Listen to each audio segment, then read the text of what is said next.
Tonight, the world finds itself once again on edge thanks to, you guessed it, Donald Trump. The man whose claims are famous for never being very reliable has just declared that the United States is restarting nuclear weapons testing 33 years after the world agreed to stop doing it. By way of justification, Trump says other countries are quietly testing their nuclear weapons, leaving the US at a disadvantage it cannot afford. Trump has listed the usual suspects: Russia, China, North Korea, and then, interestingly, Pakistan. Now that is a big one, because in a single breath, Trump has placed Pakistan in the same bracket as North Korea and China, implying unreliable and irresponsible nuclear proliferators, which is true, but are they really testing? This in a season where he has bent over backwards to befriend and coddle this terror sponsor nation, which happens to be a neighbor of ours. If you're in Islamabad tonight, you'd be slightly confused, even maybe a little worried. But the bigger question is, has Trump once again just simply gone off script, or has he accidentally dropped a classified nugget?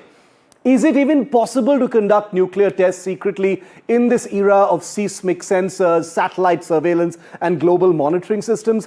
If so, does India know anything about these so-called phantom Pakistani nuclear tests? Because this time, Trump's words are not just about bravado or campaign swagger. They touch the most dangerous threshold of human power, nuclear power. In a post-truth world, Trump's credibility and reliability have never been his strong suits. But when the words come wrapped in nuclear intent, they stop being a joke. After all, as Trump himself once said very recently, America's nuclear arsenal is powerful enough to destroy the entire world. The question is, does he remember that before he speaks? Okay, let's just show you what India's nuclear neighbors actually look like at this point of time and show you what the size of their arsenals really are. India has a little over 180 nuclear warheads right now as a stockpile. Pakistan is only slightly smaller, but in this game, as you know, the number of warheads hardly matters in a nuclear warfare scenario. They've got about 170 plus warheads at this point of time. In the first test that India conducted was in 1974. Pakistan's first test was in 1998, which was also the year, remember, that India had its second test. The doctrine is no first use, which means that India will not be the first to deploy a nuclear weapon against an adversary country. Pakistan does not have that option. It says we will strike first if we are threatened sufficiently. Nuclear-capable missiles with India include the Agni series, Prithvi Prahar, the K series, which are fired from submarines, and the Nirbhay cruise missiles. Pakistan has the Hut series, Shaheen, and the Abdali series of nuclear-capable missiles. Now let's tell you more about what the nuclear world looks like right now. Okay, first we'll tell you about Pakistan. Pakistan's nuclear arsenal, like we said, around 170 warheads are currently known to be active within Pakistan. This is public domain information, delivery by both aircraft and those land-based missiles that I just listed out for you. It is developing a sea-based and cruise missile-based capabilities for nuclear delivery, but very little information is actually known about where Pakistan has actually reached. Obviously, they're getting a lot of help from the Chinese. The nuclear delivery systems include its F-16 fighters, Mirage fighters, can carry RAD air-launched cruise missiles. Pretty controversial, but that's India's understanding of it. They've also got land-based ballistic missiles like the Abdali, also called the Hut-2 system, which has been generously displayed in many of its military ceremonies. The Hut-3 or the Ghaznavi is another nuclear-capable ballistic missile that Pakistan has in its arsenal. And the Hut-4 or the Shaheen-1 is another long-range missile capable of nuclear delivery. The Hut series goes into the Ghori as well, which India is fully aware of. The Hut-6 is called the Shaheen-2. These are the full family of nuclear-based ballistic missiles that Pakistan currently has. It's developing something called the Babar-3 submarine-launched cruise missile. This is, of course, sea-based. That's a representative picture because it hasn't been tested just yet, but the Babar-3 is under development at this point of time as well. The Hut-7 is ground-launched. It's a ground-launched cruise missile that is capable of delivery from a ship. The Rad is an air-launched cruise missile, also in Pakistan's air arsenal at this point of time. Let's keep moving forward.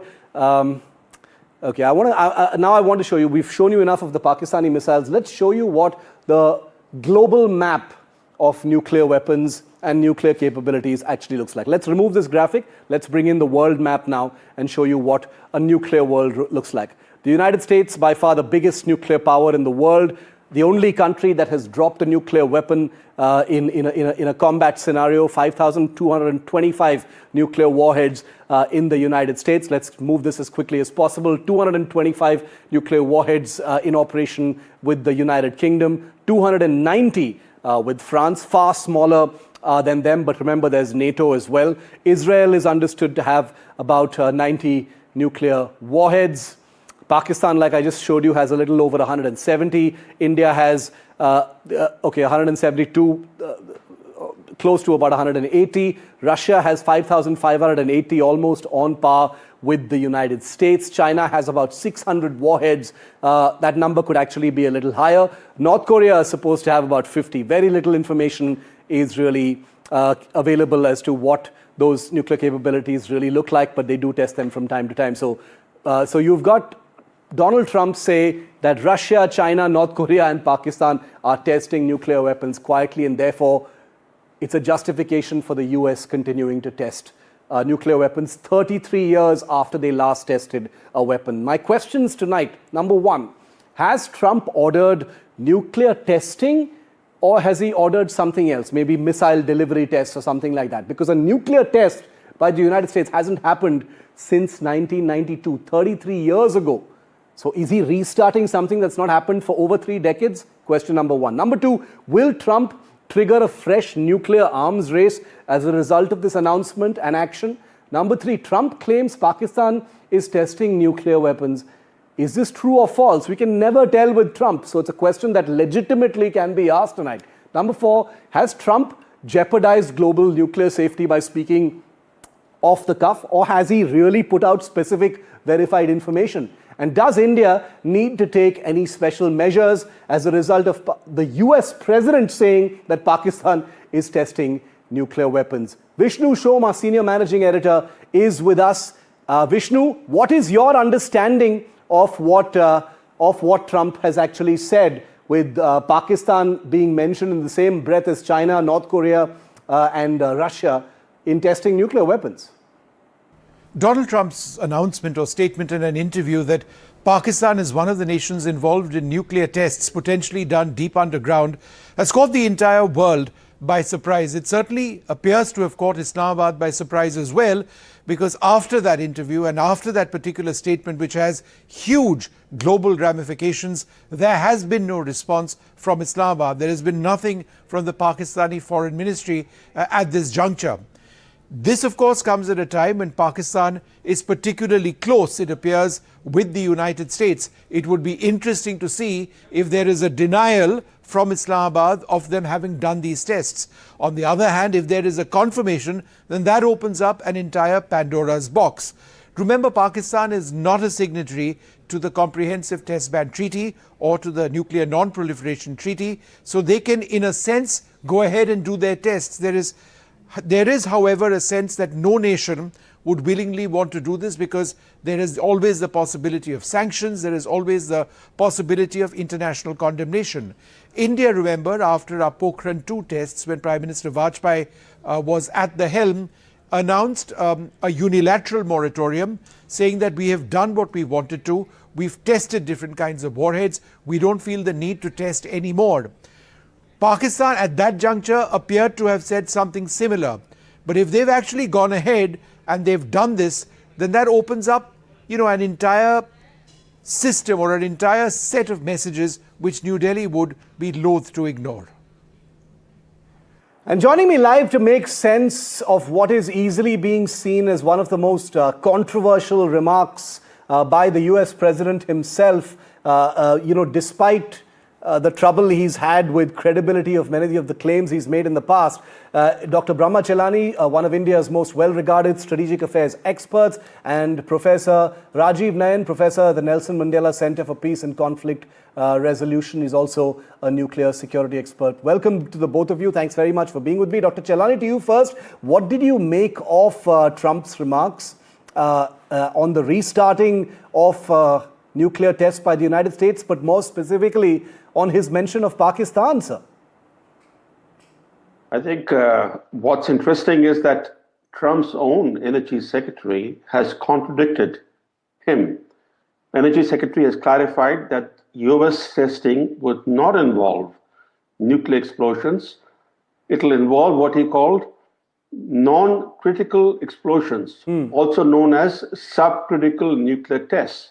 Subcritical nuclear tests are halted before they trigger physical explosions.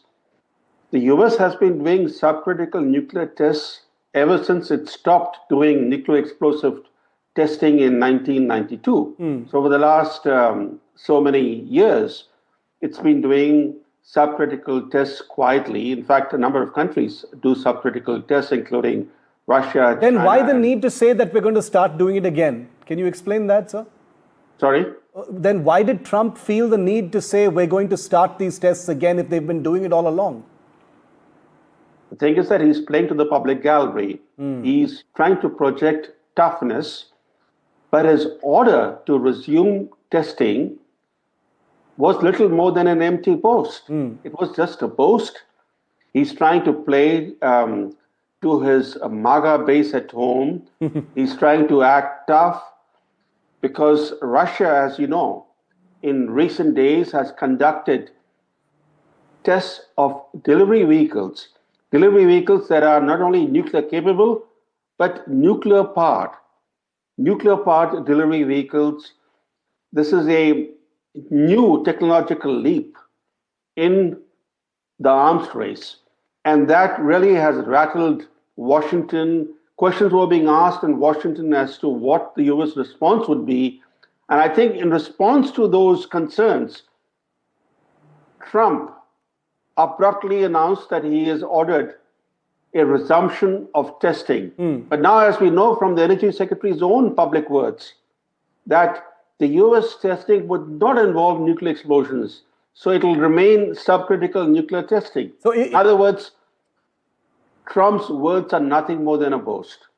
Even the Pakistan bit, just to bolster what he's trying to say, and he just slipped that in. Was that an error?